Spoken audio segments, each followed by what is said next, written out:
Hey there, seventh graders, it's me again. I want to show you how you're going to get started with your activity today in your packet. And this activity begins on page 8, I'm pretty sure. Let me go double check for one quick second.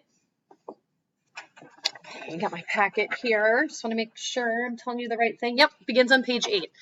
So I'm going to demo something with these cards behind me on the board, and it's going to get you thinking in the way that I need you to be successful on pages 8 and 9.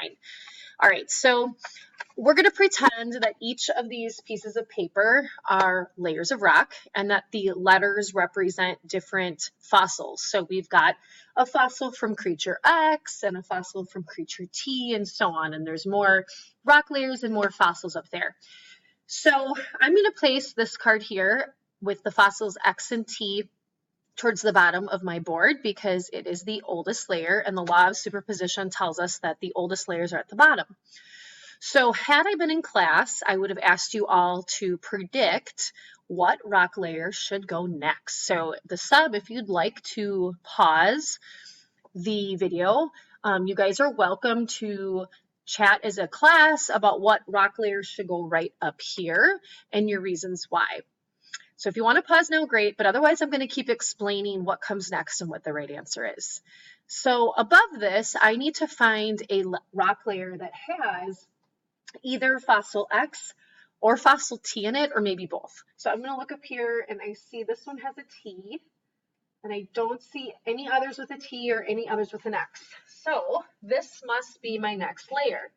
So this creature for fossil T, its fossil bones were carried through, but it looks like creature for X died out. It is now extinct. All right, so now I'm going to keep going. And again, you can pause if you're kind of figuring out what to do. But I'm going to pick another rock layer. So I'm going to go with this one up here, rock layer RO, because it shares these fossils and those ones carry over. And then I'm going to go with this one because I see fossil O continues. Looks like fossil R died out, or that creature died out. And then the L, this one with LS, and then find me this one here. Okay, so now I have a bunch of rock layers and I have all my fossils put in order that make sense. All right, so I'm going to ask you guys some questions, and again, you can pause the video and talk about it, or you can just hear me gab about it. So if I was to ask you what fossil or fossils are the oldest, I hope you would tell me fossil X and T because they're at the bottom. However, if I asked you which fossil X or T lived longer, you would tell me T because T is alive in 2 rock layers as opposed to just X in 1. If I was to ask you which creature appeared to be alive for the longest period of time, probably O. And the reason I say probably is because this is a pretend model and I can't be sure how much time it took for each rock layer to form.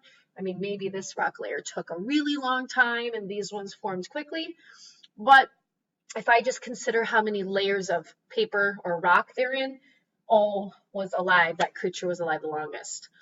If I were to ask you which fossil or fossils were the youngest, I would hope you would choose 2.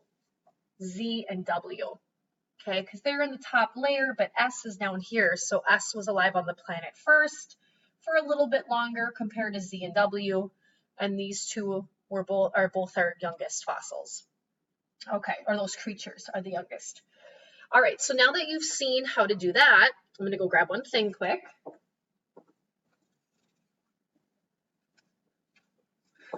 Okay, I'm back. So now you need these envelopes. And in the envelopes, you're going to find 2 sets of cards. There's these cards that have the letters, and these are different letters than what's behind me, so you're going to have to do the work for this one. And these ones that have pictures of actual creatures on them.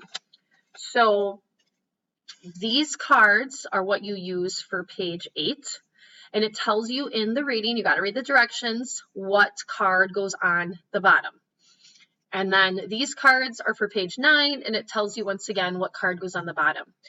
Once you are finished with all of 8 and 9, then go ask the sub for an answer key, fix anything that you had wrong, and then you should go on to Schoology, and there is a relative dating Schoology quiz. It's formative, 6 questions that you need to have done for next class. Use your packet. Page 3 will help you. All right, 7th graders, sorry that I'm not there today. I know you're going to do an awesome job learning about relative dating and rock layers. I'll see you next time. Thanks. Bye.